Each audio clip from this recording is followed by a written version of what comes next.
बहुत समय पहले की बात है। लट्टूपुर नाम का एक गांव था। ये गांव हरे भरे खेतों, पगडंडियों और तालाबों से घिरा हुआ था। गांव भले ही छोटा था, लेकिन यहाँ के लोग मेहनती और सीधे साधे थे। उन्हीं में से एक था लालचंद व्यापारी। लालचंद गांव का नामी व्यापारी था। वो रोज गांव से शहर तक तरह तरह का सामान लेकर जाता। नमक, अनाज, गुड़, कपड़े और कभी-कभी गांव की बनी चीजें बेचने। उसका कारोबार अच्छा चल रहा था, लेकिन उसका सबसे बड़ा सहारा था उसका गधा। ये गधा बाकी गधों जैसा नहीं था। वो बड़ा ही समझदार और नटखट था। गांव के लोग मजाक में उसे चतुर कहकर बुलाने लगे। धीरे धीरे उसका असली नाम भी कोई नहीं लेता। सबके मुंह पर बस चतुर गधा ही चढ़ गया। चतुर हर सुबह व्यापारी के आंगन में खड़ा हो जाता। जब लालचंद नमक की बोरियां बांधकर उसकी पीठ पर लादता, तो गधा जोर से ढेंचू ढेंचू करता, मानो कह रहा हो, अरे भाई, आज फिर इतना बोझ, मेरी भी कुछ सुन लो। गांव के बच्चे उसे बहुत पसंद करते थे। जब वो पगडंडी से होकर गुजरता, तो बच्चे उसके साथ दौड़ लगाते और चिल्लाते, देखो देखो, चतुर गधा जा रहा है। गधे को ये ताना बिल्कुल बुरा नहीं लगता था, बल्कि उसे लगता था कि लोग उसकी अक्ल को मान रहे हैं।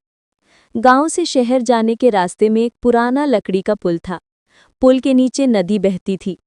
बरसात में नदी चौड़ी और उग्र हो जाती थी, लेकिन गर्मी में उसका पानी घटकर छोटा सा नाला लगता था।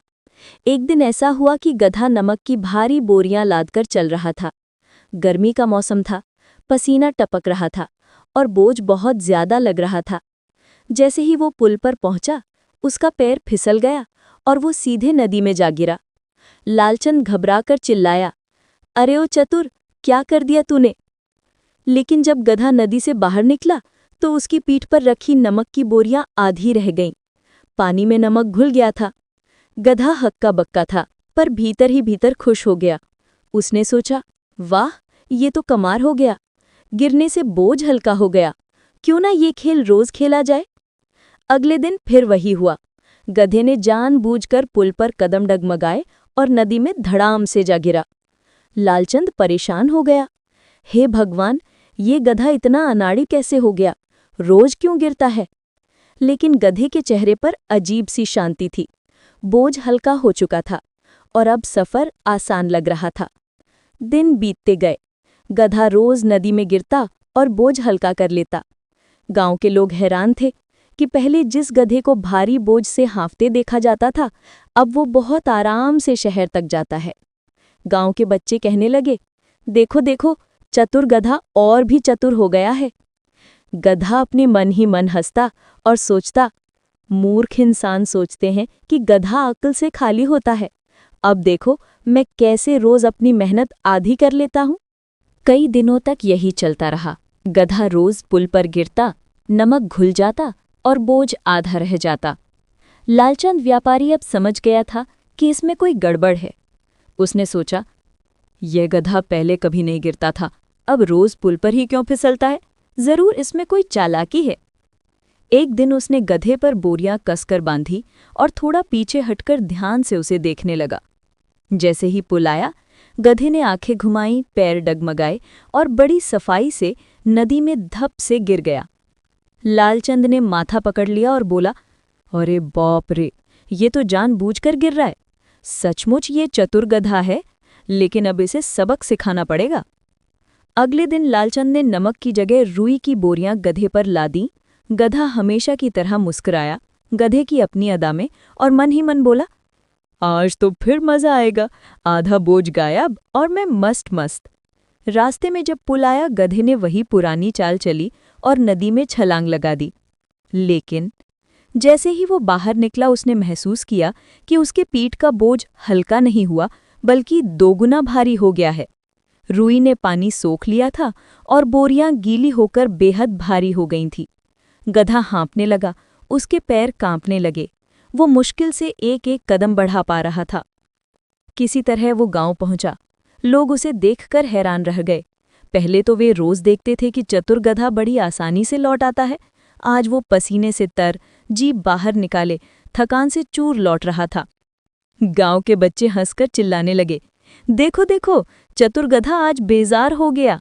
बूढ़ा पंच भी बोला, अरे भाई, चालाकी हमेशा काम नहीं आती, मेहनत का कोई शॉर्टकट नहीं होता। गधा शर्मिंदा हो गया। वो समझ गया कि उसकी चालाकी अब उसके ही गले पड़ गई है। उस दिन के बाद चतुर गधे ने कभी नदी में गिरने की कोशिश नहीं की। वो रोज ईमानदारी से अपना बोझ ढोता और व्यापारी की मदद करता। धीरे धीरे लोग उसे केवल गधा कहने लगे, लेकिन व्यापारी और गांव के बच्चे अब भी मजाक में मुस्कुराकर कहते, देखो, ये वही चतुर गधा है जिसने अपनी चालाकी से खुद ही मुसीबत मोल ले ली थी। लट्टूपुर गांव में अब गधे की चालाकी की बातें हर तरफ फैल गई थी। गांव वाले उसे देखकर हंसते, बच्चे उसके पीछे दौड़ते और बूढ़े लोग उसके अनुभवों से सीख लेते। गांव में मगरमच्छ नाम का बड़ा कुत्ता भी था, जो हमेशा गधे के पीछे पीछे भागता और उसकी हरकतों का मजा लेता। मगरमच्छ कुत्ता अपने आप को बहुत बुद्धिमान समझता था, लेकिन चतुर गधा हर बार उससे एक कदम आगे निकल जाता। एक दिन चतुर गधा ने सोचा, क्यों ना इन सबको थोड़ा मजा भी दिखाया जाए और साथ ही कुछ सीख भी दी जाए। वो गांव के तालाब के पास गया जहां बच्चे खेल रहे थे। गधा धीरे धीरे तालाब के पास गया और अचानक छलांग लगाई। बच्चे डर गए, लेकिन गधा पानी में मजे से खेल रहा था। मगरमच्छ कुत्ता भागा और बोला, है गधे, क्या कर रहे हो तुम? तालाब में क्यों कूदते हो? गधा मुस्कुराया और बोला, मैं देख रहा हूं कि पानी का मजा और चालाकी एक साथ कैसे काम करते हैं।